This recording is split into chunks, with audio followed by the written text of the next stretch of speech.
వికారాబాద్ జిల్లా పరిగి పట్టణ కేంద్రంలో పరిగి ఎమ్మెల్యే తమ్మన్న రామ్మోహన్ రెడ్డి జన్మదినం సందర్భంగా పరిగి యోజన కాంగ్రెస్ నాయకులు షోయబ్ ఆధ్వర్యంలో పరిగి బస్టాండ్ ఆవరణంలో అన్నదాన కార్యక్రమం చేపట్టారు. ఈ సందర్భంగా వారు మీడియాతో మాట్లాడుతూ తమ ప్రీతమ నాయకుడి పుట్టినరోజు సందర్భంగా పేదలకు అన్నదాన కార్యక్రమం చేయడం చాలా సంతోషంగా ఉందని తెలియజేశారు. పరిగి పట్టణ కాంగ్రెస్ ఉపాధ్యక్షులు రామకృష్ణారెడ్డి, అన్నదాన నిర్వాహకులు కాంగ్రెస్ సీనియర్ నాయకులు ఎండి షోయబ్. మేమే ఈ యువజన కాంగ్రెస్ ఆధ్వర్యంలో ఈ కార్యక్రమాలు జరుపుతా ఉన్నాము.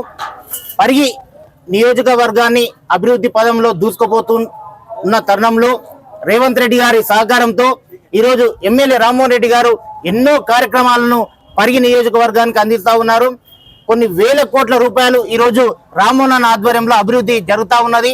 ఇంతకుముందు ఉన్న ప్రభుత్వాలు ఎన్నో ఉన్నా కూడా పరిగి ఒక్క రూపాయి కూడా కరెక్ట్ గా వినియోగించడం లేదు. కాబట్టి ఈరోజు రామ్మోహన్ రెడ్డి ఎమ్మెల్యే గారి ఆధ్వర్యంలో ఎన్నో కార్యక్రమాలు జరుపుతా ఉన్నారు. ఇది పరిగి అనేది ఈరోజు తెలంగాణ లోపలనే ఒక అభివృద్ధి చెందుతున్న నియోజకవర్గంలో ముందు వరుసలో ఉందనడానికి ఎటువంటి సందేహం లేదు. భవిష్యత్తులో కూడా ఎన్నో కార్యక్రమాలు జరుగుతూ ఉన్నాయి. ఇక్కడ ఉన్న బస్టాండ్ ఆవరణలో ఈరోజు అన్నదాన కార్యక్రమం చేస్తా ఉన్నాం. ఎందుకంటే ఈ బస్టాండ్ కు పూర్వవైభవం ఎలా ఉండేది మీరు చూశారు. ఇప్పుడు తన ఎమ్మెల్యే నిధుల నుంచి కూడా అన్న వెచ్చించి బస్టాండ్ కూడా అభివృద్ధి పరిచారు. దానికి ఇక్కడ ఉన్న ప్రయాణికులు ఎంతో మంది సంతోషం వ్యక్తం చేస్తా ఉన్నారు. భవిష్యత్తులో కూడా పరిగి మండలం గాని పరిగి నియోజకవర్గం గాని చాలా అభివృద్ధిలో దూసుకుపోతుంది అనడంలో ఎటువంటి సందేహం లేదు.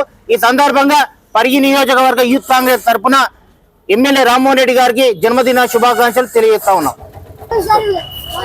పరిగి నియోజకవర్గ ప్రజలందరి తరపు నుంచి, యువజన కాంగ్రెస్ నాయకుల తరపు నుంచి doctor T Rammohan Reddy MLA Parigi గారికి హార్దిక జన్మదిన శుభాకాంక్షలు. అట్టి సందర్భంలో మన పరిగి బస్టాండ్ ఆవరణలో అన్నదాన కార్యక్రమం నిర్వహించబడ జరుగుతుంది.